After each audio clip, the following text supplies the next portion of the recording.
সজনে পাতা বা মোরিঙ্গা পাউডার খেলে কি ডায়াবেটিস ভালো হয়ে যায়? অনেক সময় আমাদের রোগীদের আমরা দেখতে পাই রোগীরা ঔষধ এবং ইনসুলিন বাদ দিয়ে বিভিন্ন সোশ্যাল মিডিয়া যেমন ফেসবুক, ইউটিউব বা বিভিন্ন প্ল্যাটফর্ম থেকে দেখে ডায়াবেটিসের ওষুধ বাদ দিয়ে দেয় এবং বিভিন্ন হার্বাল প্রোডাক্ট বা বিভিন্ন হার্বাল ওষুধপত্র খাওয়া শুরু করে। হ্যাঁ, এখন সজনে পাতা বা মোরিঙ্গা গুঁড়াতে দেখা যায় অ্যান্টিঅক্সিডেন্ট জাতীয় কিছু পদার্থ থাকে, যেমন পলিফেনল, ফাইটোসায়ানিন, এই জাতীয় কিছু পদার্থ থাকে যেটি অ্যান্টিঅক্সিডেন্ট জাতীয় পদার্থ হিসেবে কাজ করে এবং ডায়াবেটিস সাময়িক সময়ের জন্য কিছুটা কমাতে সহায়তা করে। কিন্তু বড় স্কেলে বা লার্জ গবেষণায় দেখা গেছে যে মোরিঙ্গা পাতা বা সজনে গুঁড়া আপনার লং টার্মে আপনার ডায়াবেটিস নিয়ন্ত্রণে রাখতে বা কন্ট্রোল রাখতে সহায়তা করে না।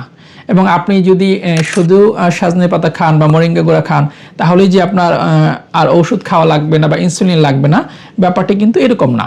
কারণ আমরা এন্ডোক্রাইনোলজিস্টরা বা হরমোন বিশেষজ্ঞরা যে সমস্ত প্রোডাক্ট লিখে থাকি বা ওষুধ বা ইনসুলিন লিখে থাকি সেগুলো কিন্তু বৃহত্তর গবেষণায় আপনাদের সেফটি প্রমাণিত হয়ে আসার পরেই আমরা লিখি। যেগুলো সেফটি ডাটা নেই বা সেগুলো আপনার শরীরের জন্য ভালো কিনা, আপনার কিডনি লিভারে কোনো ক্ষতি করবে কিনা, সেগুলো প্রোডাক্ট কিন্তু আমরা বিশেষজ্ঞ ডাক্তাররা লিখি না। কিন্তু আপনি অনলাইনে যে বিভিন্ন প্রোডাক্টগুলো পাচ্ছেন অথবা যে মোরিঙ্গা গুঁড়ার কথা বললাম বা সজনে পাতার কথা বললাম, সেগুলোর কিন্তু বৃহত্তর কোনো স্টাডি নেই বা গবেষণা নেই যে এটি আপনার শরীরের জন্য ভালো কিনা। হয়তো সাময়িক সময়ের জন্য আপনার ব্লাড সুগার কিছুটা কমাচ্ছে, কিন্তু লং টার্মে কিন্তু এটি আপনার কিডনি, লিভার এবং বিভিন্ন অঙ্গের ক্ষতি করতে পারে।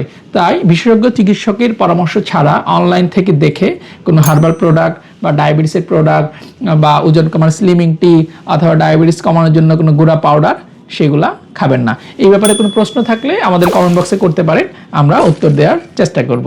ধন্যবাদ।